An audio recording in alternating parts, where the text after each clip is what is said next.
তাহলে আমরা parts of speech কাকে বলে, পার্টস অফ স্পিচ কি, এগুলা গত ক্লাসে জানছি, তাই না? গত ক্লাসে জানছি না আমরা পার্টস অফ স্পিচ কি। হ্যাঁ, পার্টস অফ স্পিচ কি, পার্টস অফ স্পিচ কাকে বলে। তা আমরা এখন জানবো পার্টস অফ স্পিচ কত প্রকার। পার্টস অফ স্পিচ কত প্রকার? 8 প্রকার। 8 প্রকারের এক প্রকার হলো নাউন। নাউন মানে বাংলায় বলে বিশেষ্য। বাংলায় কি বলে? বিশেষ্য। তাহলে আবার নামের পরিবর্তে যে কোনো কিছু নামকেই কি বলে? নাউন। আচ্ছা, তারপর 2 নম্বরে হলো প্রোনাউন, মানে সর্বনাম। নামের পরিবর্তে যা বসে, নামের পরিবর্তে যা বসে সেটা হলো প্রোনাউন, তাই না? সর্বনাম। তারপরে 3 নম্বরে আছে অ্যাডজেক্টিভ। অ্যাডজেক্টিভ, তাই না? অ্যাডজেক্টিভ মানে হলো বিশেষণ। মানে বিশেষণ বলতে বোঝায় কি? কোনো কিছু দোষ, গুণ, অবস্থা, পরিমাণ, সংখ্যা, এগুলো হলো অ্যাডজেক্টিভ, তাই না? আমরা যখন একটা ওয়ার্ড দেখবো, দেখে যখন বুঝবো যে এই ওয়ার্ড দ্বারা কারো দোষ বোঝাচ্ছে, কোনো কিছুর গুণ বোঝাচ্ছে, কোনো কিছুর সংখ্যা বোঝাচ্ছে, কোনো কিছুর পরিমাণ বোঝাচ্ছে, তখন আমরা ধরে নেব যে এই জিনিসটা কি? অ্যাডজেক্টিভ। আচ্ছা, তারপর হলো ভার্ব। ভার্ব মানে কি? ক্রিয়া, মানে কাজ করা। যে কোনো কাজ করাই হলো, যে কোনো কাজ করা কি? ভার্ব। ভার্ব মানেই কোনো কিছু কাজ করা বোঝাবে।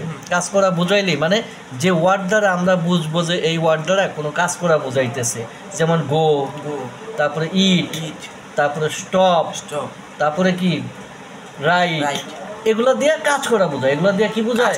কাজ করা বোঝায়। তো এই জন্য এটা হলো কি? ভার্ব। আচ্ছা, তারপর হলো অ্যাডভার্ব।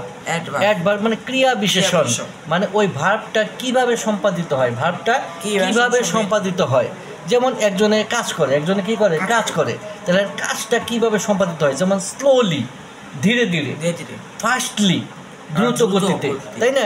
এরকম যদি বোঝায় তাহলে আমরা সেটা ধরে নেব কি? ওইটা হলো অ্যাডভার্ব। সেটা কি? অ্যাডভার্ব।